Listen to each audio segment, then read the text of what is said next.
Et on est en direct avec Laurent Vidal, enseignant, chercheur, spécialiste de l'histoire du Brésil. Laurent Vidal, c'est donc le troisième mandat de Lula après un passage en prison. Est-ce que c'est un homme qui a changé politiquement, qui prend la tête du Brésil?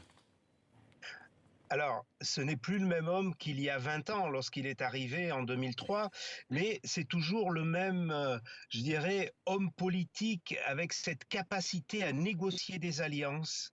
Ce qu'il a fait pour arriver et construire ce gouvernement avec pas moins quand même de 9 partis qui est là. Et je crois que c'était, par rapport aux hommes politiques du Brésil aujourd'hui, le seul capable d'arriver à concilier des partis aussi divers qui vont de la gauche jusqu'à la droite, en prenant le centre droit, puisque son vice-président est quelqu'un du centre droit.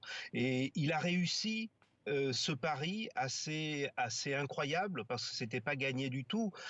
Au Congrès, il n'a absolument pas. Le Parti des travailleurs est très très loin d'avoir la majorité, mais il a réussi à construire quelque chose pour cette fameuse gouvernementabilité, c'est-à-dire il faut voter des lois, il va falloir être en mesure donc d'être réactif rapidement, et c'est ce qu'il a réussi à construire. Donc, est-ce que ce sera, pour être très clair, un Lula moins à gauche qu'il ne l'était? Ben, Lula est à gauche dans ses discours.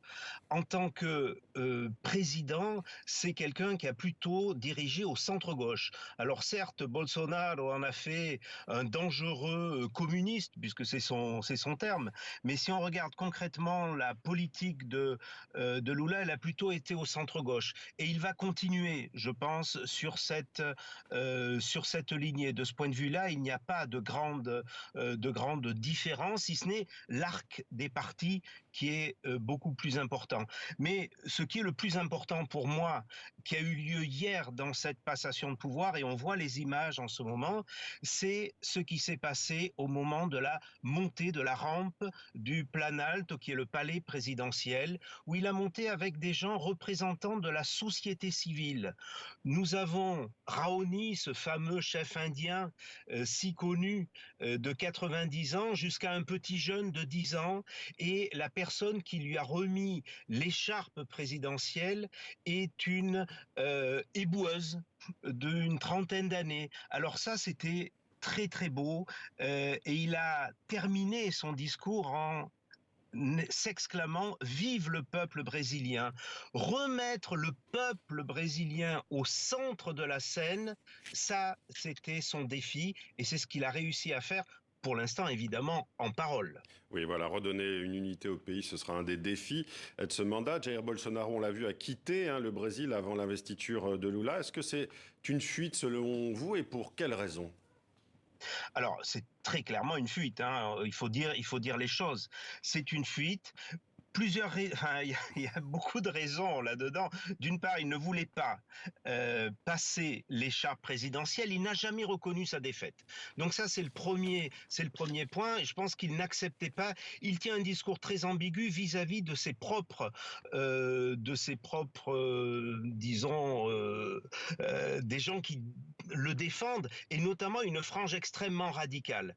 Et puis, il y a un autre élément, c'est qu'il est persuadé, et ça a déjà commencé, hein, qu'il va être inquiété par la justice. Donc il se met aussi un petit peu à l'extérieur du pays. Et il y a un autre élément, c'est que Jair Bolsonaro prend du recul pour essayer de construire à l'échelle internationale une sorte d'international de l'extrême droite. Donc ça fait plusieurs enjeux qui ont des échelles de temps très différentes, hein, mais voilà, les trois enjeux pour moi.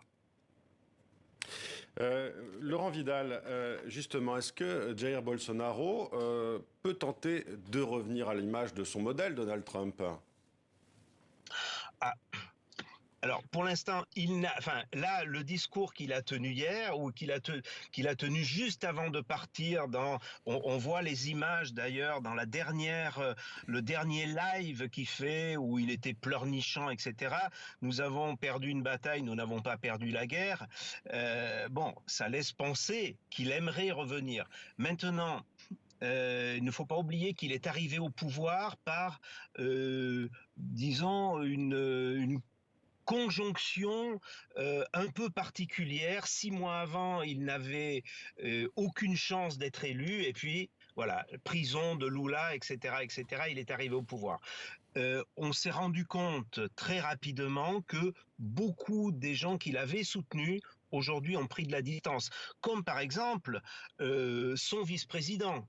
C'est-à-dire son vice-président, le soir du 31 décembre, a déclaré que l'alternance était normale en démocratie. Donc il y a beaucoup de gens qui le soutenaient qui aujourd'hui prennent du recul avec lui. Merci Laurent Vidal pour cette analyse après l'investiture de Lula pour un troisième mandat. Merci.